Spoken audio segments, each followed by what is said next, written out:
আপনাদের রংপুরের এক ভাই আবু তহা আদনান বিয়ে কয়েকটা করে এমন এক প্যাচে পড়ছে, যারা একাধিক বিয়ে করেন ইনসাফ করতে পারেন না তারা সাবধান। একাধিক বিয়ে ইসলাম হারাম করেনি, বরং ইসলাম 4টা পর্যন্ত বিয়েকে জায়েজ রেখেছে, ঠিক কি না? 4টা পর্যন্ত ইসলামে বিয়ে করার সুযোগ আছে। তবে এই সুযোগকে কেউ যদি মিসইউজ করে তাদের বিরুদ্ধে আমাদের কিছু কথা বলতেই হবে। তার কারণ তারা ইসলামের এই বিধানটাকে মূলত মানুষের কাছে হাসির পাত্র বানায় ফেলছে। যে আল্লাহর জাতের কসম, কাবার রবের কসম, মুহাম্মাদের রবের কসম, কত কসম করছে একটা বিষয় মানুষকে বিশ্বাস করাবার জন্য। এদিক দিয়ে তার বউ আবার লাইভে আইসা তার কসমের বিপরীতে যত তথ্যপাত্র আছে সব বের করে দিচ্ছে।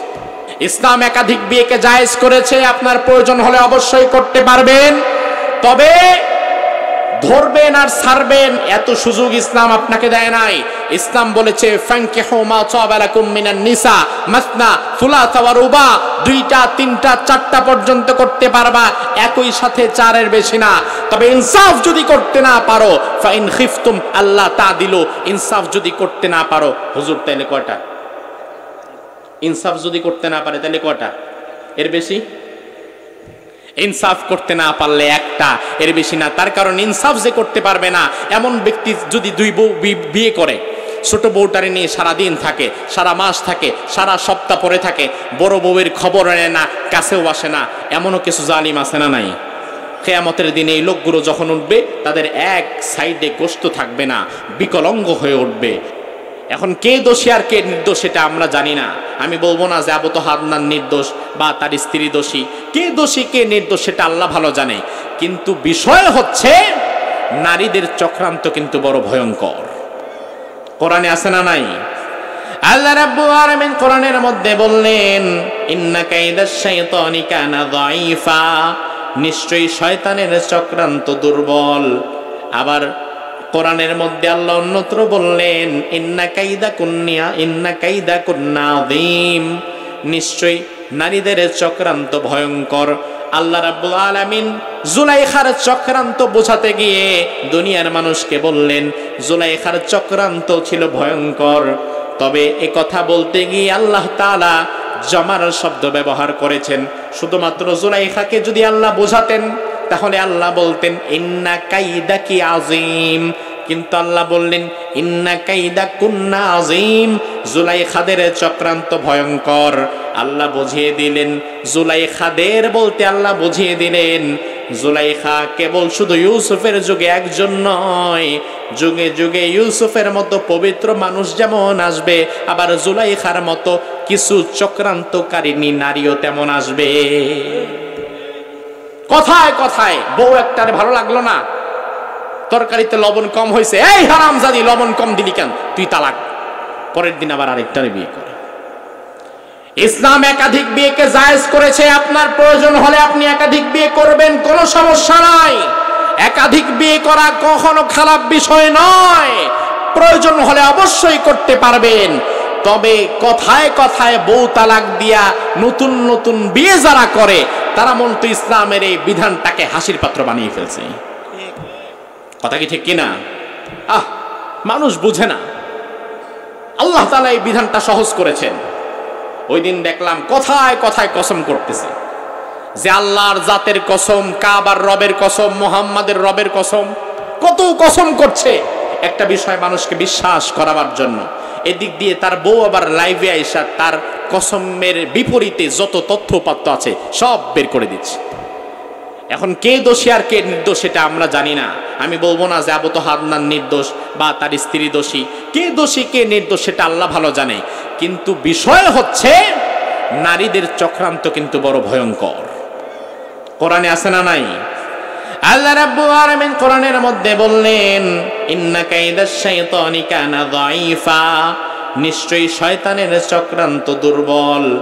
আবার কোরআনের মধ্যে আল্লাহ অন্যত্র বললেন ইন্না কাইদা কুন্না আযীম, নিশ্চয়ই নারীদের চক্রান্ত ভয়ঙ্কর। আল্লাহ রাব্বুল আলামিন জুলাইখার চক্রান্ত বোঝাতে গিয়ে দুনিয়ার মানুষকে বললেন জুলাইখার চক্রান্ত ছিল ভয়ঙ্কর। তবে এ কথা বলতে গিয়ে আল্লাহ তাআলা জমার শব্দ ব্যবহার করেছেন। শুধুমাত্র জুলাইখাকে যদি আল্লাহ বোঝাতেন তাহলে আল্লাহ বলতেন ইন্না কাইদাকি আযীম, কিন্তু আল্লাহ বললেন ইন্না কাইদা কুন্না আযীম, জুলাইখাদের চক্রান্ত ভয়ঙ্কর। আল্লাহ বুঝিয়ে দিলেন জুলাইখাদের বলতে আল্লাহ বুঝিয়ে দিলেন জুলাইখা কেবল শুধু ইউসুফের যুগে একজন নয়, যুগে যুগে ইউসুফের মতো পবিত্র মানুষ যেমন আসবে, আবার জুলাইখার মতো কিছু চক্রান্তকারিণী নারীও তেমন আসবে। এজন্য কে দোষী কে নির্দোষ সেটা আমরা জানি না, তবে কথায় কথায় এত কসম করা ঠিক নয়। রাসূল বলেছেন এত অতিরিক্ত কসম যারা করে তারা মুনাফিক। ইত্তাখাযু আইমানাহুম জুন্নাহ, মুনাফিকেরা কসমকে তাদের ঢাল স্বরূপ ব্যবহার করে। ইসলাম একাধিক বিয়েকে জায়েজ করেছে, আপনার প্রয়োজন হলে অবশ্যই করতে পারবেন, তবে ধরবেন আর ছাড়বেন, 9টা বিয়ে করে ফেলবেন এত সুযোগ ইসলাম আপনাকে দেয় নাই। ইসলাম বলেছে ফানকিহু মা তাবা লাকুম মিনান নিসা মাসনা সুলাসা ওয়া রুবা, 2টা 3টা 4টা পর্যন্ত করতে পারবা, একই সাথে 4-এর বেশি না। তবে ইনসাফ যদি করতে না পারো, ফাইন খিফতুম আল্লাহ তাদিলু, ইনসাফ যদি করতে না পারো, হুজুর তাহলে কয়টা? ইনসাফ যদি করতে না পারে তাহলে কয়টা? এর বেশি? ইনসাফ করতে না পারলে একটা, এর বেশি না। তার কারণ ইনসাফ যে করতে পারবে না এমন ব্যক্তি যদি 2 বউ বিয়ে করে, ছোট বউটারে নিয়ে সারাদিন থাকে, সারা মাস থাকে, সারা সপ্তাহ পরে থাকে, বড় বউয়ের খবর নেয় না, কাছেও আসে না, এমনও কিছু জালিম আছে না নাই? কিয়ামতের দিনে এই লোকগুলো যখন উঠবে তাদের এক সাইডে গোশত থাকবে না, বিকলাঙ্গ হয়ে উঠবে।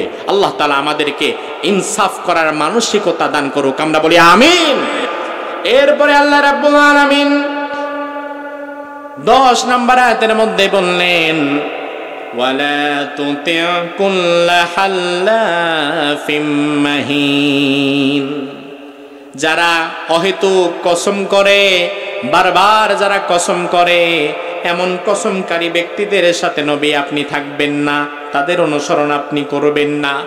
আল্লাহর হাবিব হাদিসের মধ্যে বললেন অধিক হারে যারা কসম করে তারা মুনাফিক। তারা কি? জোরে কোন।